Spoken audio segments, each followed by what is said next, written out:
Hello there, everyone. Welcome back to some more Let's Play Occult Chronicles.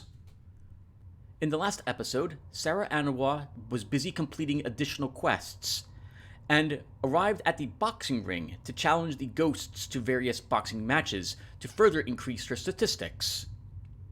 I believe she is now capable of playing the most dangerous game of chess she will ever play, of fighting a terrible green slime which can instantly kill us, and fighting a axe-wielding maniac, and we can get a wound from that.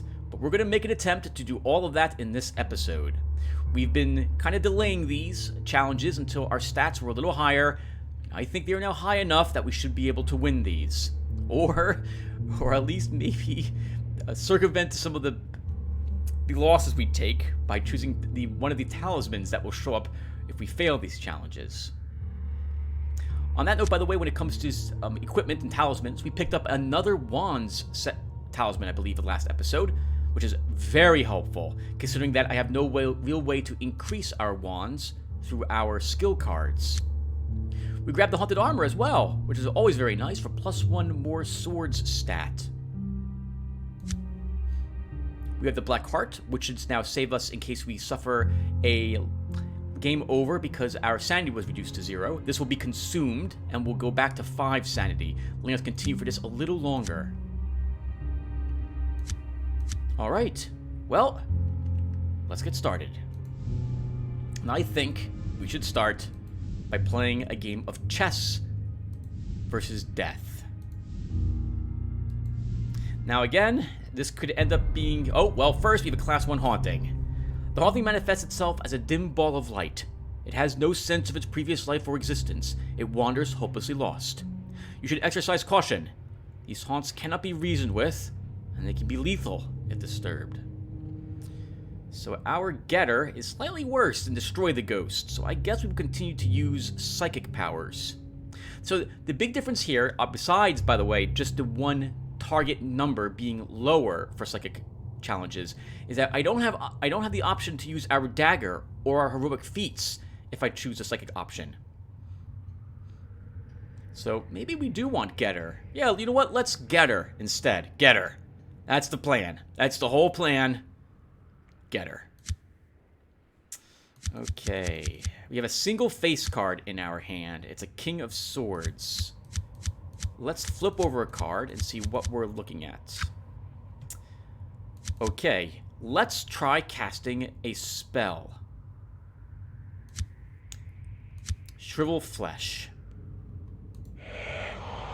So the first thing we have to do is roll the Shrivel Flesh dice. This dice could cause us to lose a wound if it shows certain values on it. And it did not. And good. And so we get to select, according to this, we'll get to select 2 non-faced cards from the same suit of cards we have in our hand, and we'll convert those to pages. And now, we can take the 10.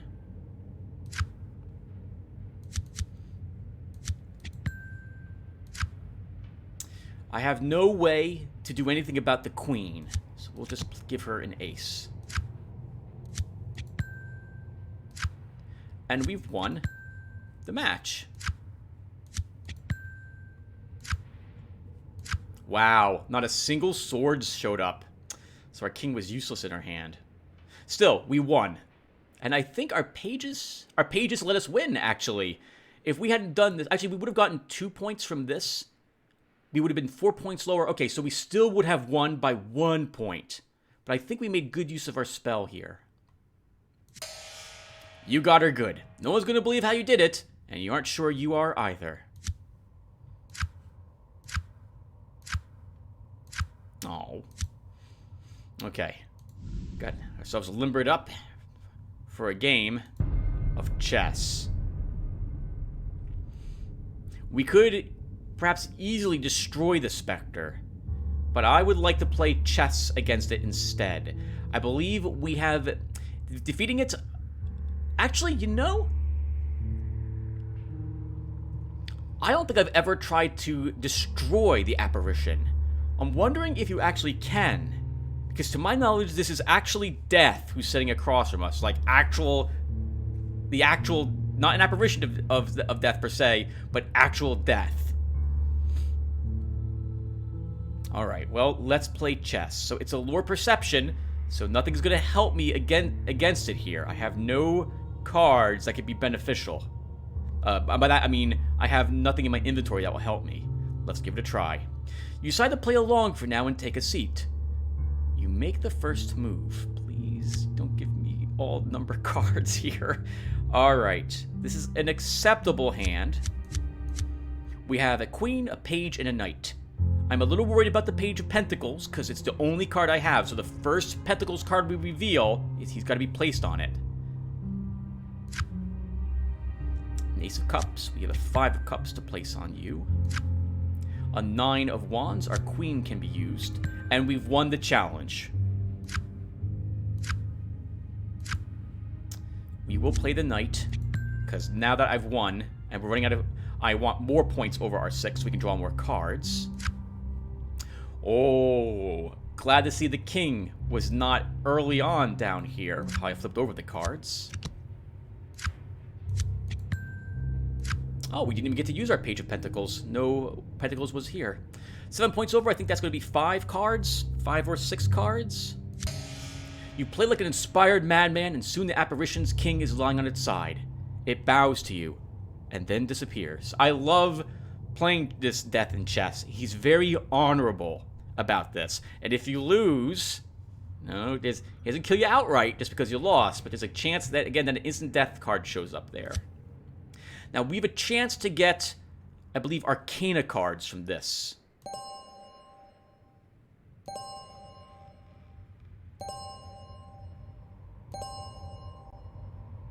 And we didn't. That's a shame.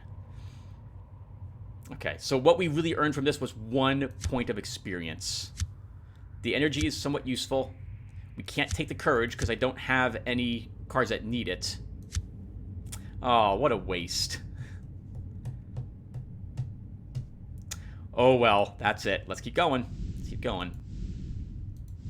If I was playing the game on my own, not recording it, I would totally Alt-Control-Delete, kill the game, reload it, try it again, and aim for an Arcana card. I have no problems whatsoever doing that when I'm not recording the game. You definitely sense the presence of dark sorcery or curse working through the Jack-in-the-Box. You decide to go after the physical box and destroy it. Destroy the physical nexus, for the curse is often the best way to handle this. Do we have any pentacles in our hand? We do. Use the queen. Oh, we have no choice but to use the king on the 3 of cups.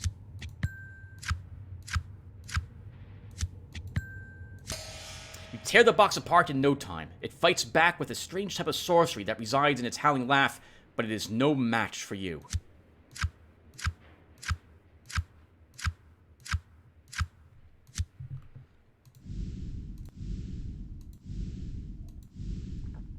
Next step, we go all the way back to the other side of the mansion so that we can challenge the madman and try to kill the green slime.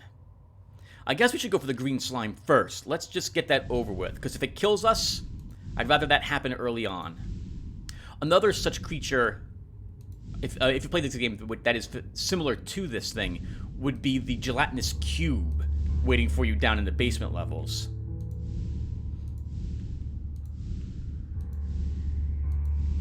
Oh, no zombie? No zombie. Alright, everyone. Let's do it.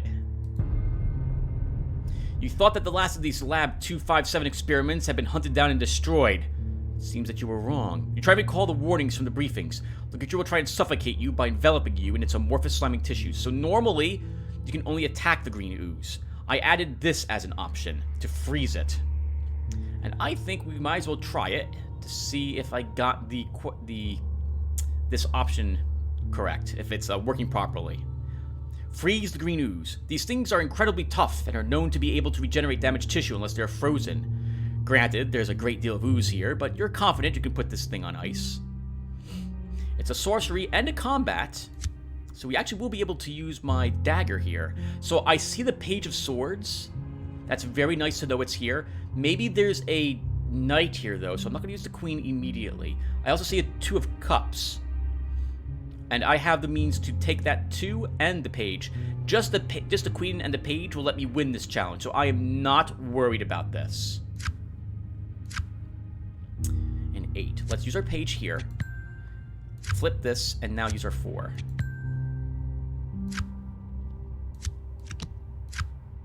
Hey, I was right! There was a Knight of Swords.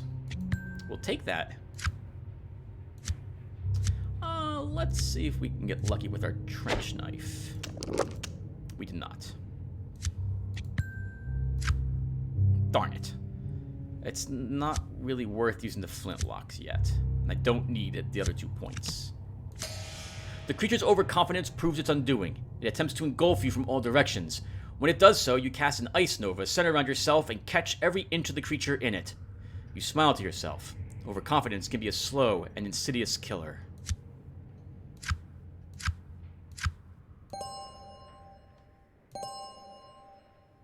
Wow, that's very nice to get. This is one of the better items to find, a grappling hook. That went in our cups inventory, I believe. Yep. Grappling hook. So first off, it gives us +1 cups, which is amazing. And next, whenever we need to climb up or down a pit, or actually pits for the most part, this will reduce the target level by -8, making it significantly easier for us. Many of my characters in this game have fallen down pits in the basement, only to starve to death down there because I threw in the towel because they can't get out. It's very difficult to get out, so I'm very glad, super glad, we got the grappling hook from this creature. You can get other things from the green slime. I think it can drop, like...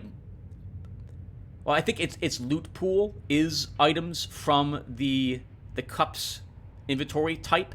So you can get like a sledgehammer for it or other such things.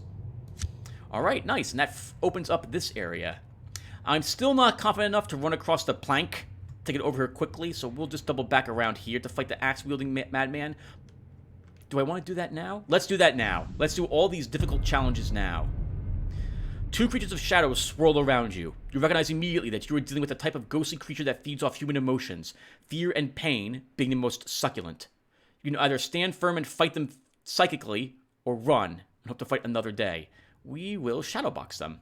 You throw a few jabs and notice they actively avoid the shadow of your punches. For a second they hesitate, and that's when you realize you can take them.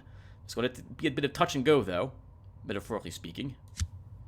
Oh, I like our hand. And I like seeing a Knight of Swords when we have the Queen of Swords in our hand as well. I don't like seeing you, King of Wands, though, because I only have a page.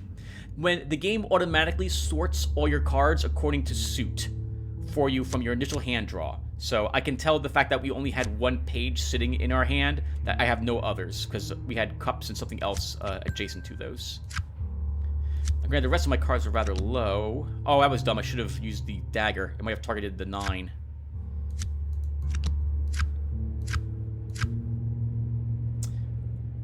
We should use the queen. Hey, that worked.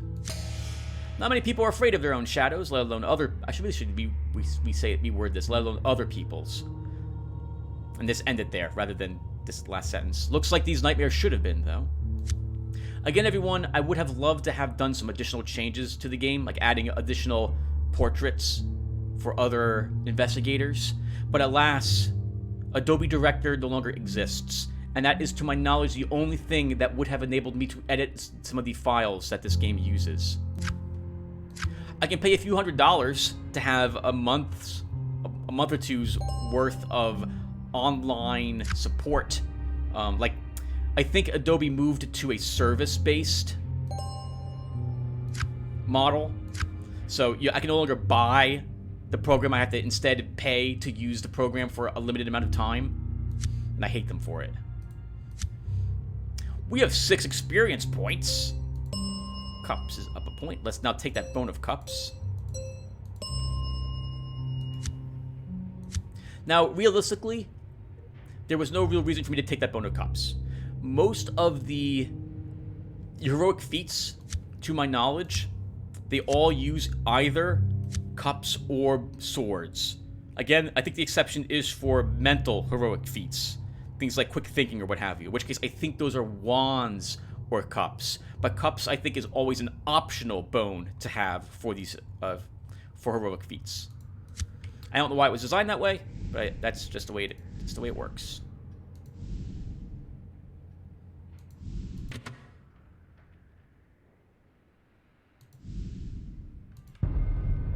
You feel your foot step down on the pressure plate, and then hear the pneumatic sounds of darts being shot through blow tubes. You catch a glimpse of the deadly swarm of needle-tip killers heading your way. These are exactly the same. You react without thinking, ducking into an acrobatic duck and roll. Ooh. One face card, and it's a page. We have no pentacles in our hand at all. Uh-oh. I'm not feeling good about this challenge.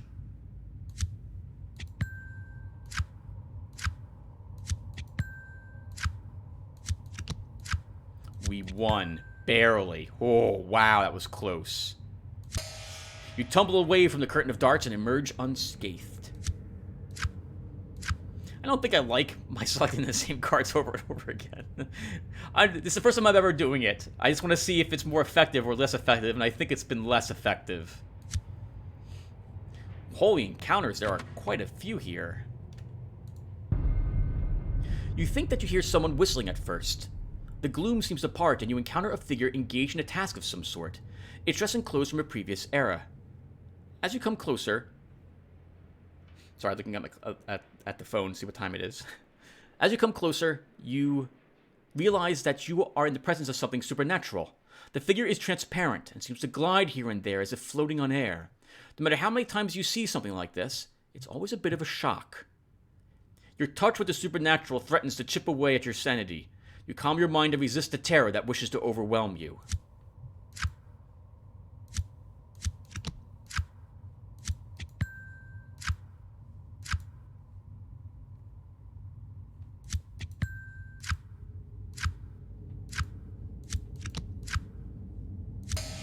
You've kept your sanity. At this point, you've almost gotten used to the spectacle of spirits of household servants scampering around their old haunts. That's true, we've seen quite a few of them. The ghost that you were observing was obviously once a baker. You recognize the distinctive clothing and discern that it appears to be going through the motions of preparing bread for the oven. You sense, however, that it is agitated. It keeps repeating the same motions over and over as if stuck in some type of circle. It pays you no attention whatsoever. You decide to make contact with the ghost and listen to its story. Many focused hauntings like this have some unresolved business here in this world. Maybe you can help.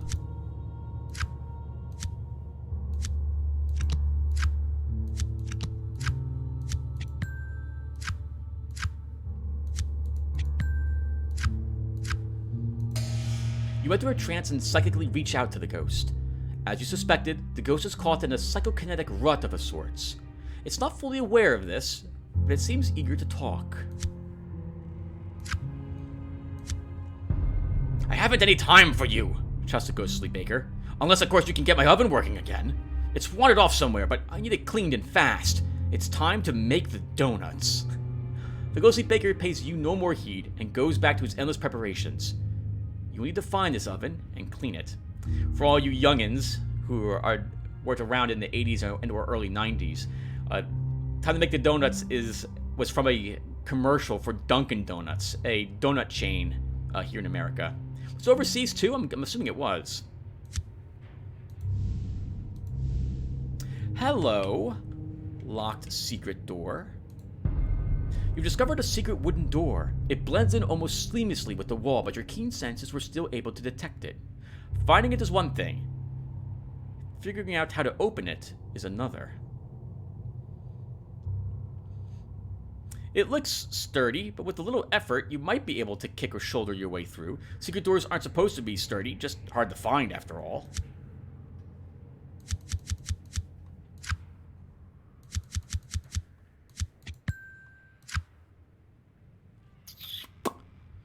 I'd rather play the knight.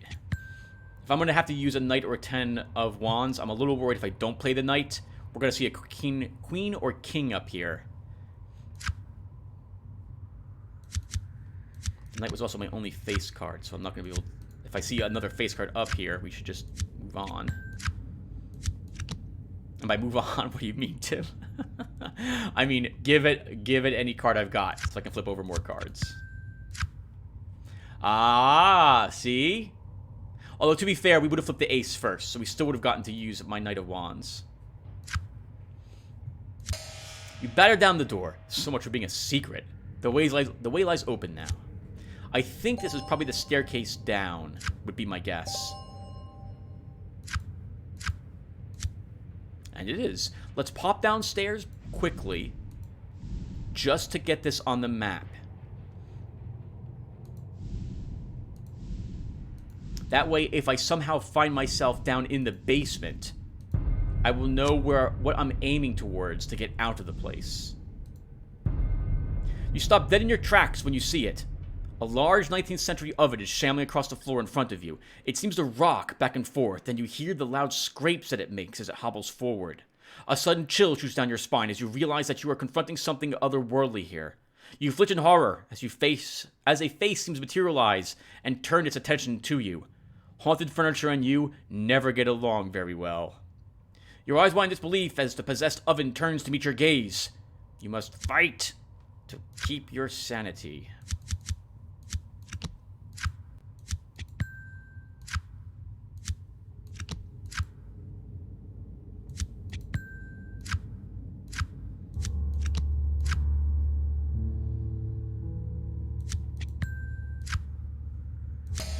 Your mind is strong. You'll be damned if you let this kitchen appliance scare you. Now, we have 40 sanity, so any other sanity cards we pick up are simply discarded. You cannot have more than 40 sanity, or 40 life for that matter.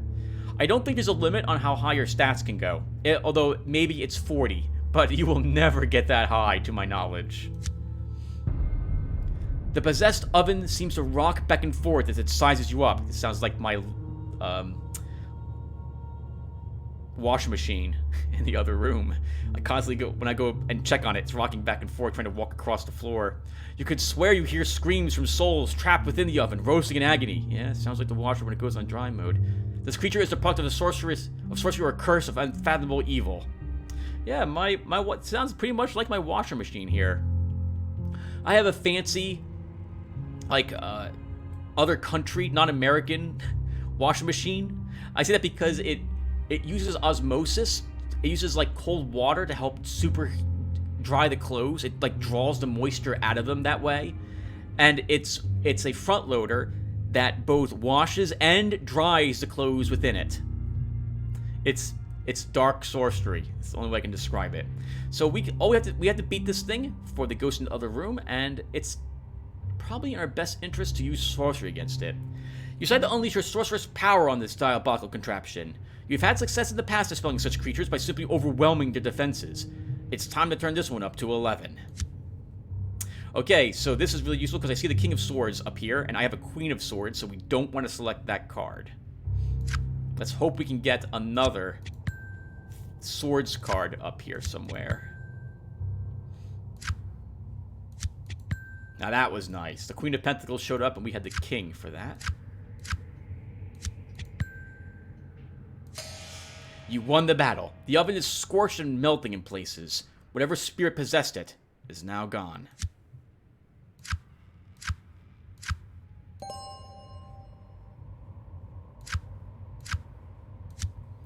Three experience points.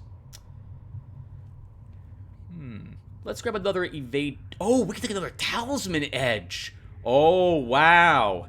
So we'll be able to select another one of those special talisman edges. Yes, Tim. Everyone at home do that because you were talking about the talisman edge already. We can choose another one that increases our stats based on a type of talisman here. I generally really like those. Another good one I find to take is one that reduces the reduced chance. Because if you can get this down to 0, then you can always select them without any fear whatsoever. I might take that rather than increase our swords 2 more points. I have to make up my mind as we play. I got 5 points right now, so I'm thinking we will increase either my cups, maybe take a heroic feats edge. Actually, let's take a Hyperborean, another spell. We'll probably find another spell though. Let's take an edge. Can I get my weight down somehow? Whenever a spell the Hyperborean spell casts currently select the target, select up to X additional cards. So this will let me, for example, we rolled a 2 on that one dice, so we could select 2 cards in my hand and pages. This will let us go up to 3 cards because it's which me just taking this, and then it would increase by 1 per level of the edge. I could cast Shrivel Flesh twice. I don't have 2 spell cards of the same type yet, so I'm not going to select that, or this.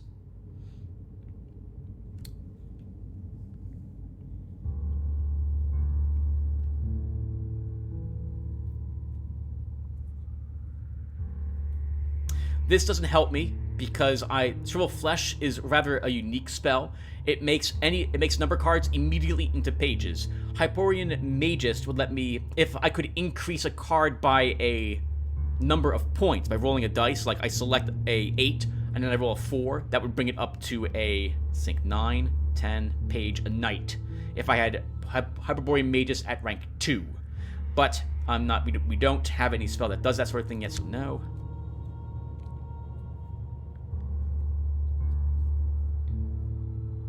And this might work if my spell could affect trick cards. I could reduce their value down, for example, with Hyperborean lore. So I'm not really interested in much of this. I think we go for Hyperborean Mark. I think this is the only one we'll really benefit from.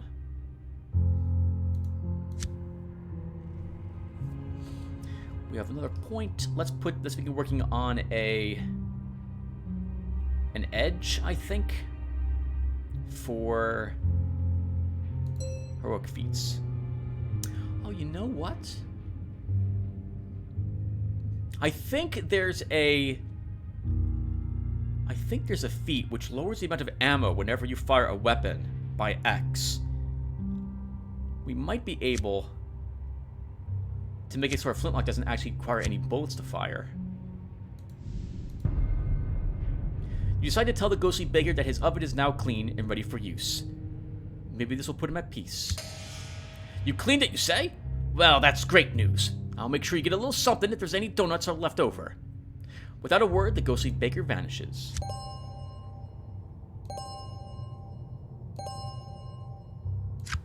A few more experience points. Now, I generally like, I think it's like lion something is what it's called.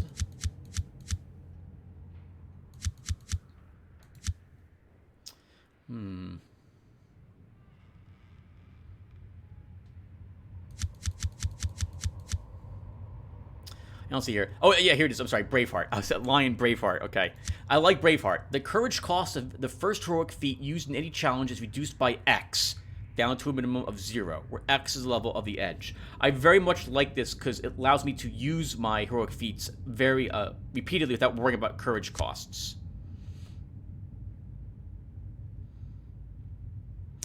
That could be useful. You know what? I'm still going to select Braveheart to start.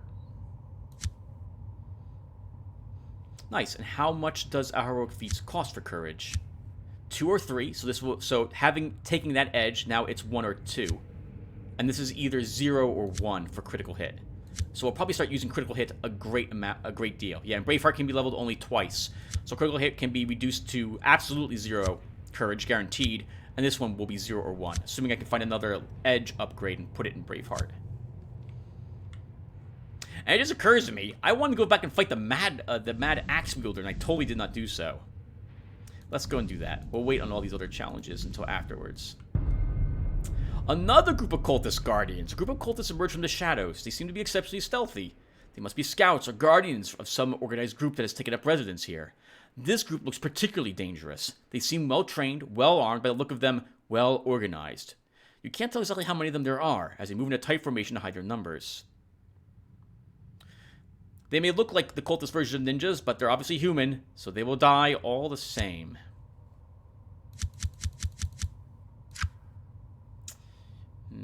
Can I get lucky with the trench knife?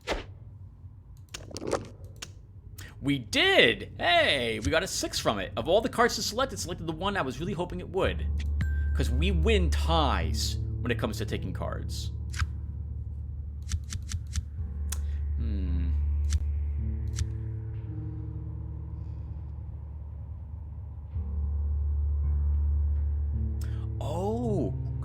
critical hit adds points to my score. Let's use critical hit. One of cups. So we select a revealed non-face trick card and bump its value down 4. Then add 4 points to our target score, and then we draw a card. It's still not enough to to let me take that. Do I have another option here? I don't want to use the flintlock. Roll 1 bone and bump the card value up on X random non-face cards in hand. And then draw a card. Let's use this too. 4 cards were bumped up, and we should have drawn another card as well. Let's play the 6. Hey, we got a face card. It's kind of rare. I almost always only just draw other number cards. Oh wow, we have decimated them.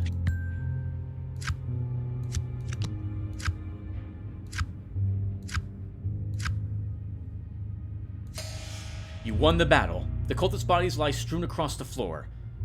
Maybe you can find something useful on them. Now remember, by the way, that Braveheart only worked on the first feat card we used. Doesn't work on the second.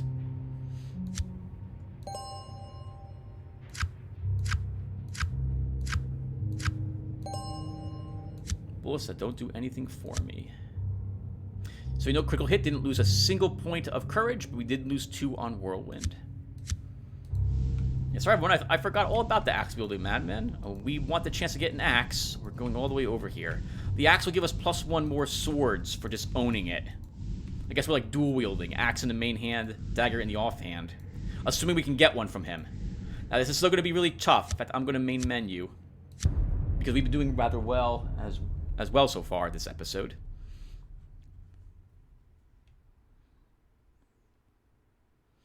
Alright. Let's do it. You size him up and decide you can take him. Hopefully he's just your normal axe-wielding lunatic and not some super-strength fanatic fueled by incomprehensible dark forces. We only have 1 face card. It's a page. This is pretty bad.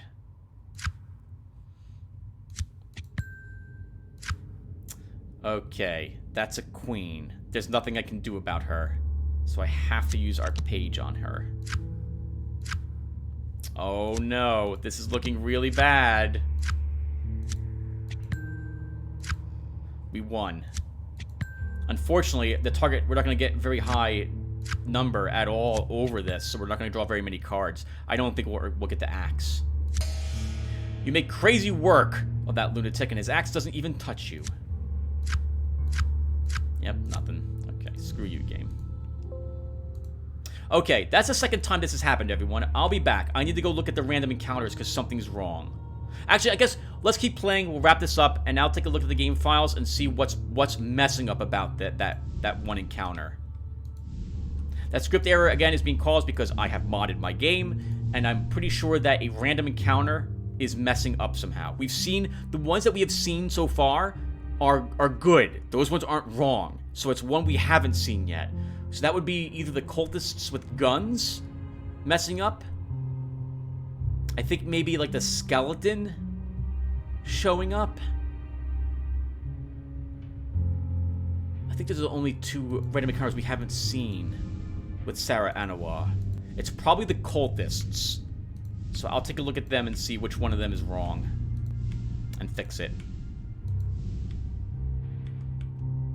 But we'll play for another 12 minutes or so before we call this session. Oh my god, it's an angry poltergeist of knives. You hear the clatter and swish of air before you even see it. Then suddenly in front of you is a supernatural cyclone of razor-sharp butcher knives. It's moving right towards you, and you don't have the luxury to panic.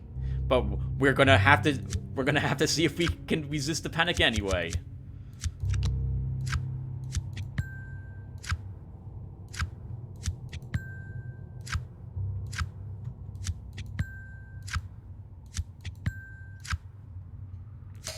Your mind is strong. Your will obeys you, and you're ready for whatever comes next. That's going to be a bunch of butcher knives.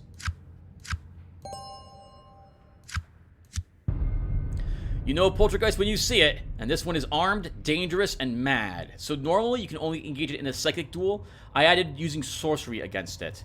I thought I added... No, that was a normal poltergeist. I added another option, which was destroy everything in the room to stop it from using it against you. So we have a better... I Actually, I don't know if I did add this. This might have been with the game normally.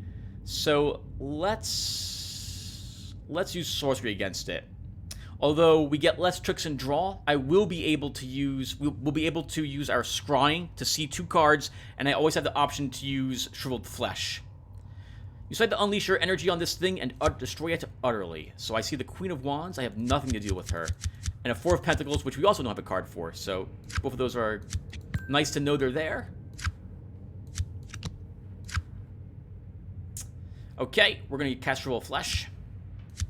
I can't cast Shrivel Flesh. I thought this was a sorcery. It wasn't sorcery? Well, then we fail. You try and open a rift in space in time to send the poltergeist away, but it's too quick for that. Before you know it, the blades are dancing down upon you. I don't want to select one of my fire talismans. Try that again. Again, 1 face card. Oh, 2 face cards at least. A lot of low swords.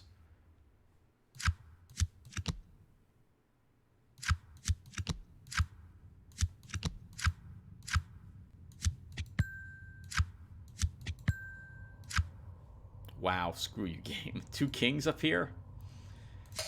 You open a tiny rift in space and time and send the poltergeist away.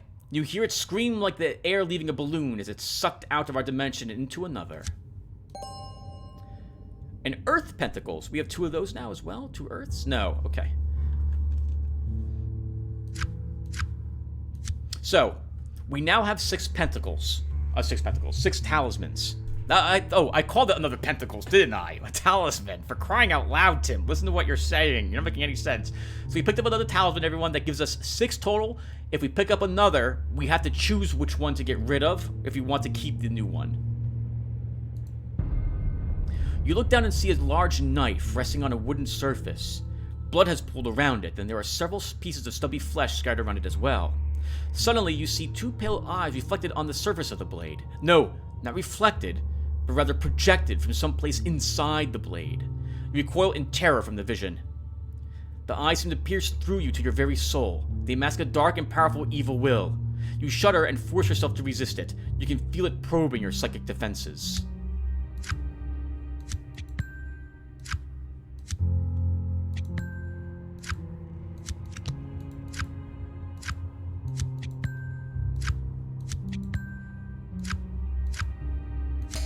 You have kept your sanity. You have shrugged off the evil spirit's attempt to dominate you.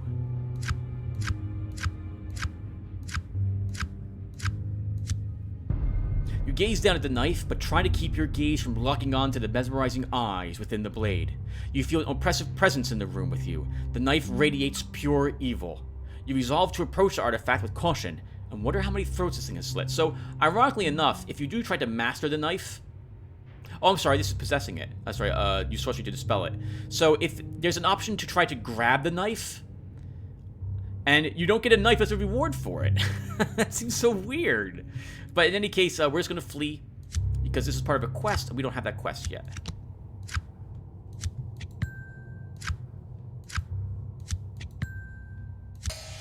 You stir yourself to move and break free from the evil presence that lurks within the knife.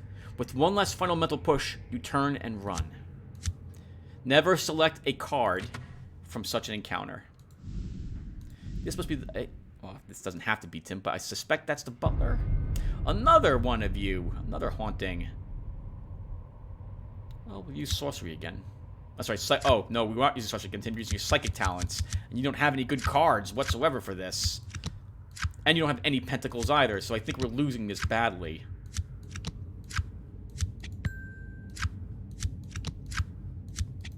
Not badly, but we still lost.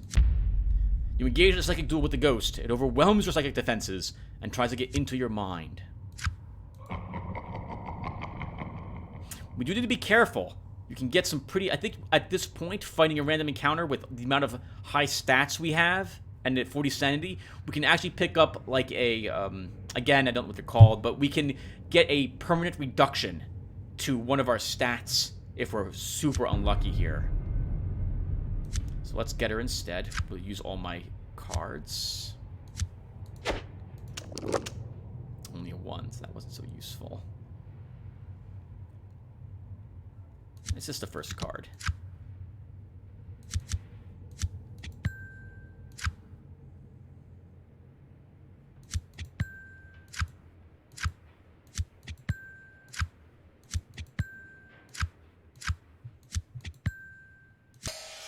You got her good. No one's going to believe how you did it, and you're not sure you are either.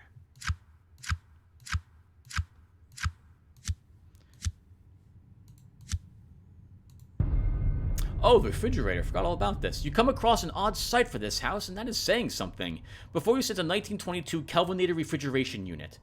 Who knows how it got here? You notice that the door is hanging slightly ajar. Your eyes are drawn to the interior of the main porcelain cabinet, and you are shocked by what you see. Jars and jars of internal organs. Some human, some you are not sure of. Your stomach turns at the sight of all the neatly stacked organ jars. The methodical alignments and the precision of the stacking makes you wonder if some evil obsessive-compulsive genius is behind this? Horror. Check.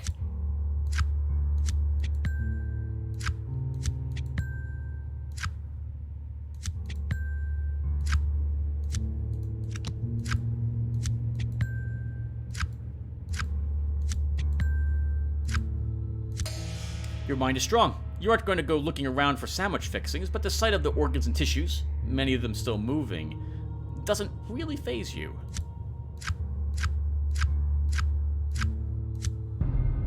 Rows of neatly stacked transparent jars and specimen dishes containing organs and tissue samples fill the inside of the main porcelain cabinet, each labeled in a neat, mechanically handwritten script. The sentences are so long. You glance over the labels, noting some of the stranger ones. Krogan, Asari, Drell, Turian. On the bottom shelf is a rack holding dozens of vials of also each neatly labeled. Zugul venom, trace of the beyond, Ginat's acid.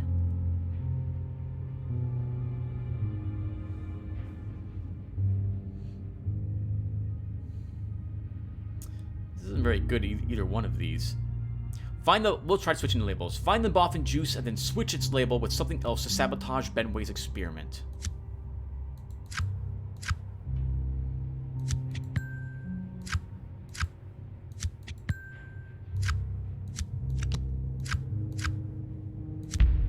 You fumble and drop one of the vials and drop it onto the floor. A cloud of noxious vapors forms. Don't breathe that stuff in.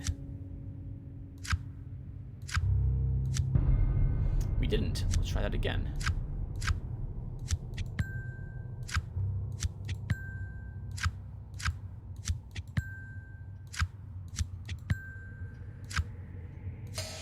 You carefully peel off the labels and switch them. Boffin juice is now in reality arc spore juice.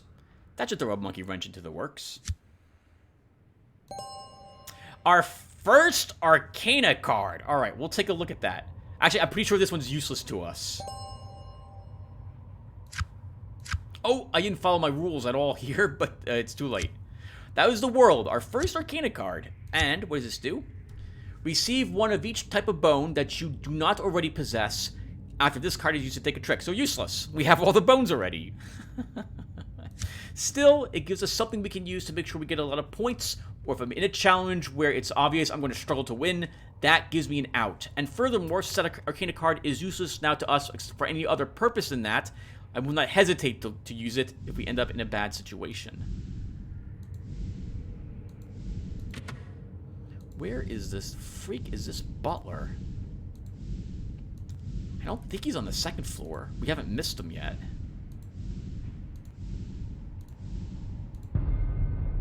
Your eyes are immediately drawn to the dancing flames. They seem to have no source of fuel, but are confined to a chalk circle enclosing a pentagram. At each point, a small votive candle still burns. Then you notice the robed body sprawled on the wooden floor. You step closer. As you advance step by step, you begin to feel uneasy. You sense a powerful evil presence in the room, and a chill runs down your spine. A face takes form in the flames, and you stop in your tracks. It seems to stare into your soul, and you are afraid. This thing bound within the pentagram is demonic. Of that there can be no doubt. You must focus your mind and overcome the swelling sense of panic that the creature's gaze has sent through your entire being.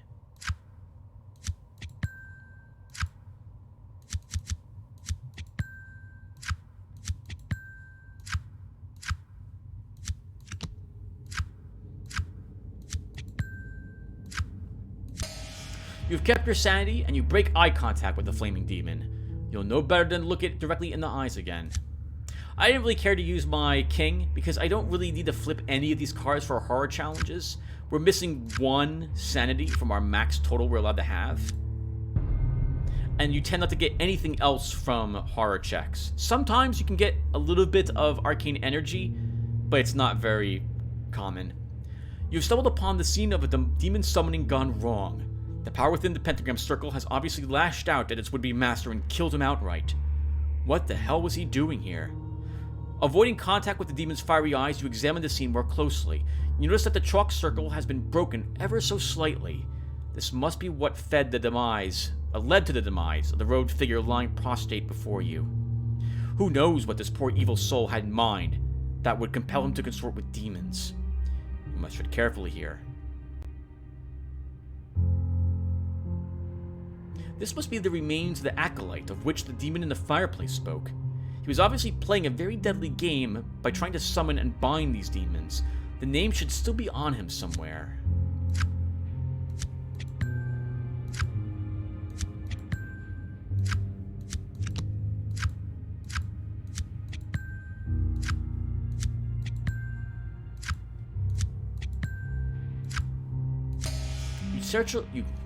You searchfully care the acolyte's robes and find a small scrap of paper with a name etched onto it in what must be blood. Trick shot, a new feat? Holy crap! Good for us! I didn't even realize that would be a thing we could pick up from this encounter. And 3 experience points. Let's take a look at trick shot.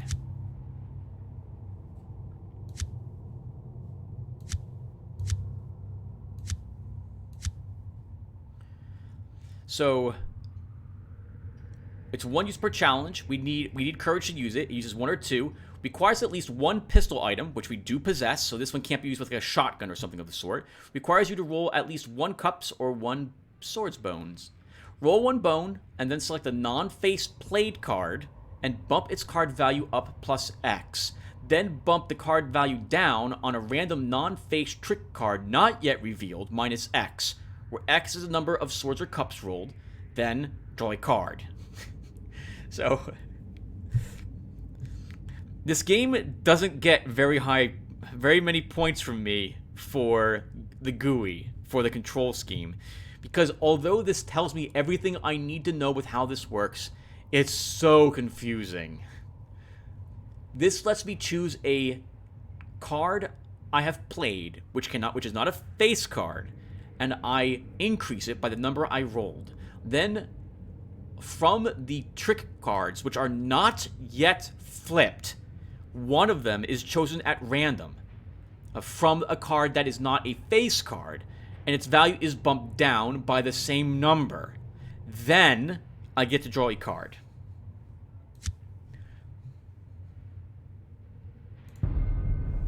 A tall, well-dressed figure looms into view holding a silver platter in one hand, as if to offer you an appetizer. Your eyes travel down to the platter and behold half a human head. You feel a surge of panic growing within you. You've been trained to expect and deal with things like this. Even so, no matter how many times you see something like it, it still requires steady nerves to keep calm.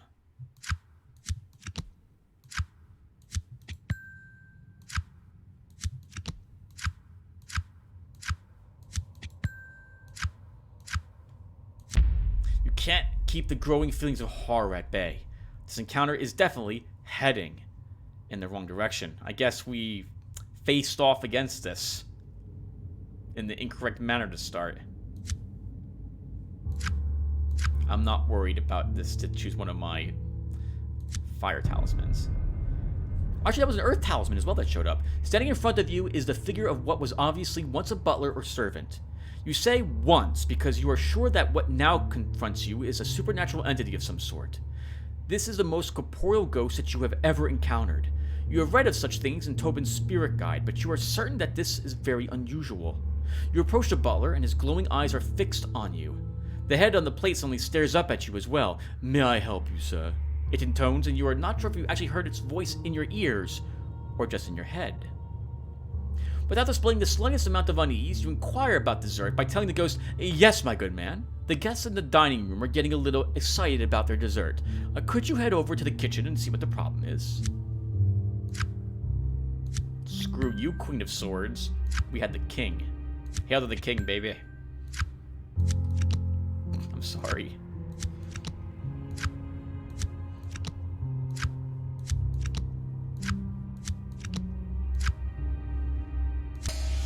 "Oh, dear, madam, I am afraid I haven't the time. I'm waiting here to bring the master his supper at the proper time. You can follow your nose to the kitchen and talk to the chef yourself."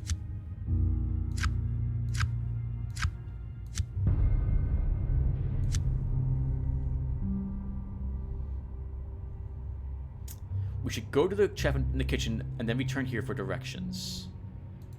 This must finally lead to the backyard. Yep. Which we'll go to in the next episode. There are some dangerous traps down that way. Which reminds me, we'll start aiming towards another evade traps edge. So that butcher was nowhere near here, if I recall correctly. He was down on this side of the mansion, wasn't he?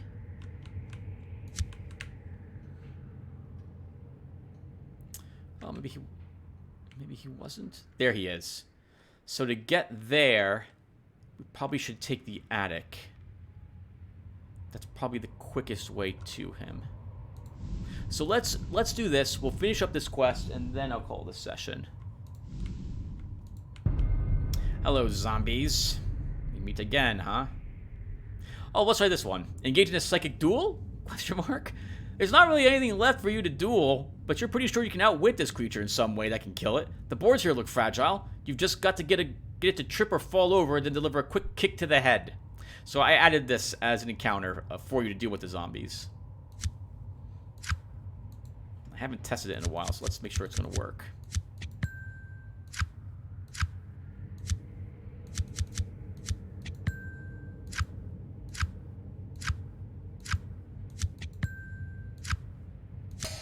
You manage to get the zombie to trip over another bag in the hallway and, while it struggles to pick itself up, curb stomp its head into the ground.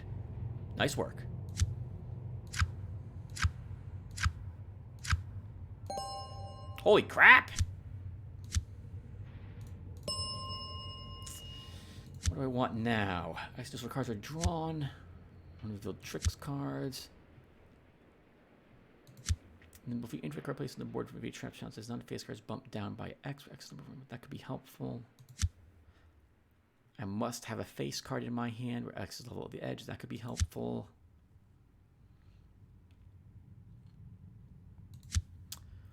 So the issue with Grace Under Pressure is that if you would have drawn a face card anyway, like then the game's not going to magically give you one.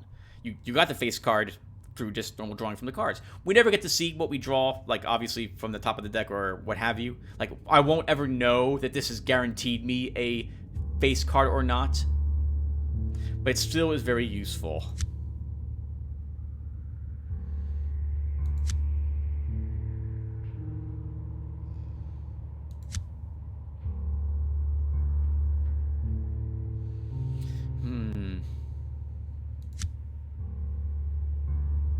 Anything below economy motion is useless in my opinion. So let's take... I want either Amazingly Agile or Grace Under Pressure. Let's take Amazingly Agile.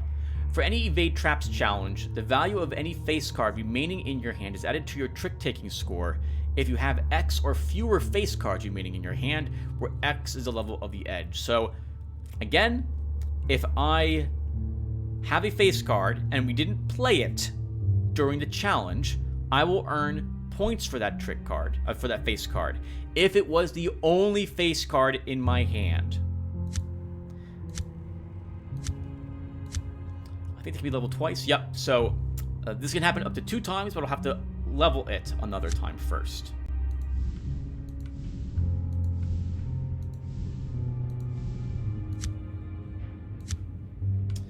So I guess we're gonna, let's take another cups, I guess. Really help out my traps. And technically help out my combat as well a little bit.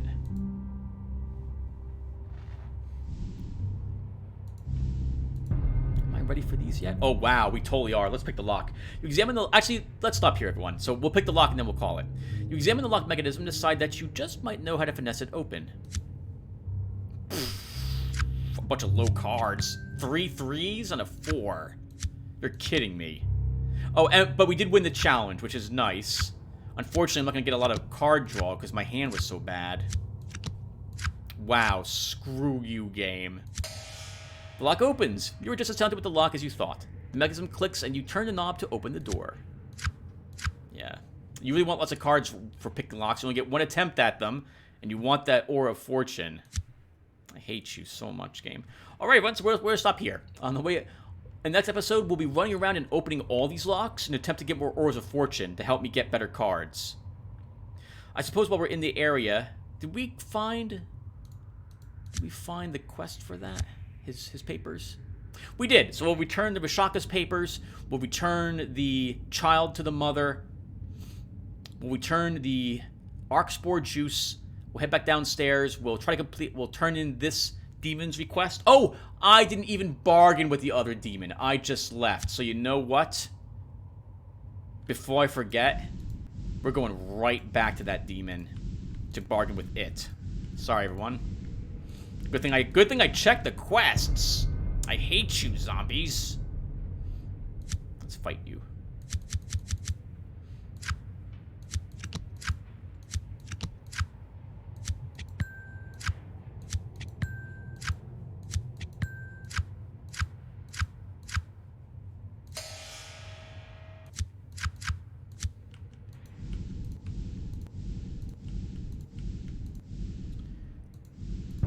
So we're back here to bargain with the demon.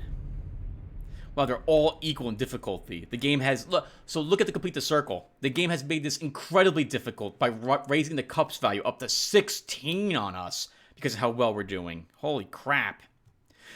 With the chalk circle broken, you wonder why the demon has not attacked you. Perhaps you could try and communicate with it and see what it wants. It's a choice that should be considered carefully. You know from your training that the demon will seek to deceive and dominate you. We have 8 pentacles? We do. We have 3 knights in our hand. Let's play one of them here.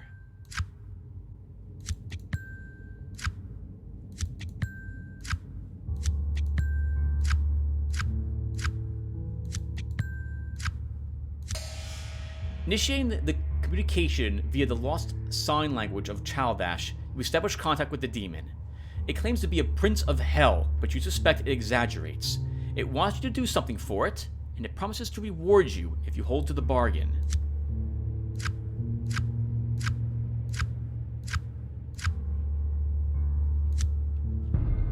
The demon wants your help and threatens to kill you and take your soul, just as it did this sorry acolyte lying at your feet if you do not cooperate.